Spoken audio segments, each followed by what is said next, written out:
বাংলাদেশের বিভিন্ন জায়গা চিনবেন যেভাবে। অবশ্যই ভিডিওটা সম্পূর্ণ দেখবেন এন্ড ভালো লাগলে আমার অরিজিনাল পেজ ইওর জয়কে ফলো দিয়ে রাখবেন আর ভিডিওটা শেয়ার করে দিবেন। দুজন লোক মারপিট করছে, তৃতীয় ব্যক্তি এলো, দেখলো, চলে গেল। তাহলে ভাই এটা রংপুর। দুজন লোক মারপিট করছে, তৃতীয় ব্যক্তি এলো, মারপিট থামাতে গেল।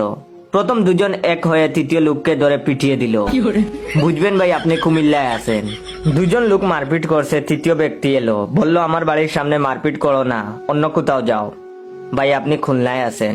দুজনে মারপিট করছিল, তৃতীয় ব্যক্তি এক কার্টুন বিয়ার নিয়ে এলো। তিনজনে একসাথে বসে পড়লো, খিস্তি কামারি করলো তিনজন মিলে। তারপর বন্ধুত্ব পাঠিয়ে বাড়িতে ফিরে গেল। তাহলে আপনি নিশ্চিত সিলেটে আছেন। দুজন লোক মারপিট করছিল, কিছুক্ষণ বাদে দুইজনে মোবাইলে কথা বলতে লাগলো। আর তারপরে 50 জন লোক এসে মারপিটের যোগ দিল। আমি ভুল না বললে আপনি এখন ব্রাহ্মণবাড়িয়ায় আছেন। দুজন লোক মারপিট করছিল, তৃতীয় ব্যক্তি এসে দুজন রে থাপড়াইয়া কইল মারামারি করস খানে। নিশ্চিত থাকুন আপনি এখন মৌলভীবাজার আছেন।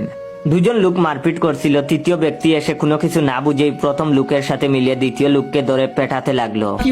ঠিকই ধরেছেন নে ভাই, আন্নে এখন বরিশাল আছেন। যদি দেখেন রাস্তায় দুইজন মারামারি করতেছে আর চার দোকান থেকে আরো 4-5 জন গিয়ে ওই দুইজনকে গণদুলাই দিয়ে 2 টাকায় হাসপাতালে পাঠায়, তাহলে বুঝে নিবেন আপনি এখন ময়মনসিংহ এসেছেন। দুজন লোক মারপিট করছে, আশেপাশে প্রচুর লোক দেখছে আর মোবাইলে ফটো তুলছে। একজন লোক এলো, চায়ের একটা স্টল খুলে বসে পড়লো। আপনি একদম নিখুঁত ধরেছেন, এটা নোয়াখালী। যাই হোক, ভিডিওটা সম্পূর্ণ বিনোদনের জন্য, কেউ সিরিয়াসলি নিবেন না। ভালো লাগলে অবশ্যই ভিডিওটা শেয়ার করে দিবেন। ধন্যবাদ।